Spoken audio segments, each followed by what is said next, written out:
Sheltered is a strategy game. It's a post-apocalyptic setting where you're in a fallout shelter and you have a family that you need to look after, and you have to try and keep them alive as long as possible. You have to scavenge for food and water and other items. You'll need to fix systems, craft new objects for them to use, and keep yourselves going as long as you can.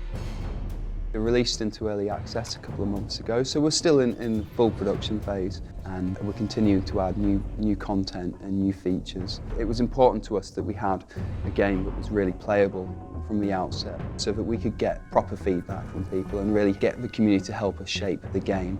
So this update has got quite a lot to it. It's our first major update since we've released the game into early access. One of the biggest issues that the game was having was that the combat system was very flawed.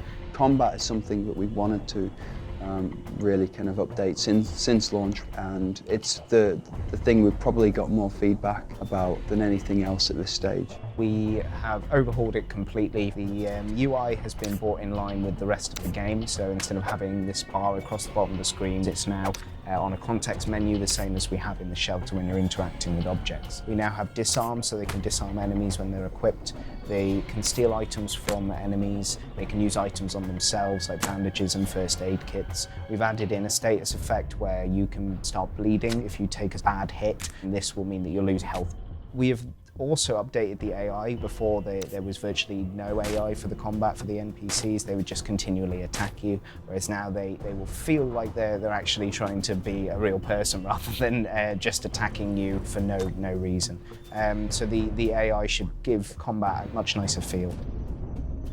We also have added quests and scenarios which allow the world outside of the shelter to come to life a bit more, and for you to feel that things are going on outside of the shelter without you, basically. So the world is alive. Expose the reason the family are living in the shelter, why they've retreated down into the shelter, and why the shelter gives them the security and the protection they need to stay alive. Quests are encounters that you have that have a specific little story to them. You may come across people that are in trouble and they need a little bit of help from you. You might come across people that are just looking for a specific item that they want and that you may have, and they might be able to give you something of greater value to you in exchange for that. The scenarios are when you have someone visit your shelter and they request help rather than you finding them out in the wasteland.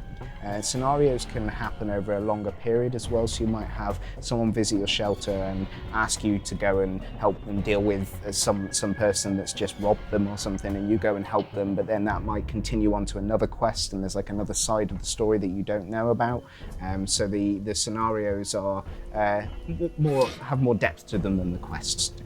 When we first started development, we knew we wanted a system like it, and the game's original inspiration was from the Twilight Zone episode, where some neighbours end up fighting each other to try and get into this shelter, and it sort of breaks down into very primal responses from the families. And that story is kind of how we want those situations to come about in the game. So that's what the quests and scenarios have been for, really, is to invoke those situations. Because our game doesn't have any set storylines or set lore to it, we're able to be quite free with how we do the stories and the scenarios. It allows for extra imagination, I think. We've decided to remove the fog of war.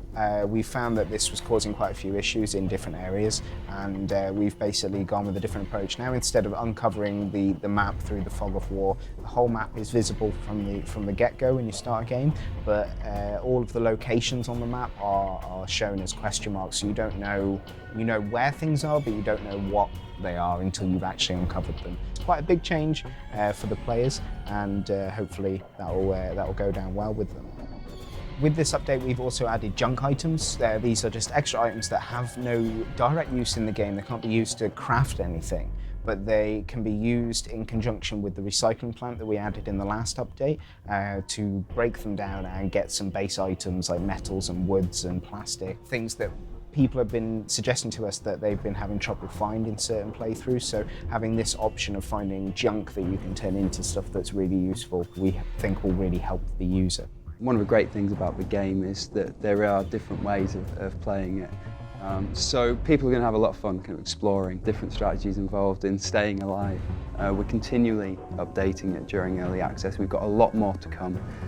and it should really help to mix things up. There'll be new strategies to try, new gameplay features to explore, so there'll be a lot to do, and we're listening to your feedback, so if you want to kind of let us know how you get on with it, please do get in touch and get involved in the forums.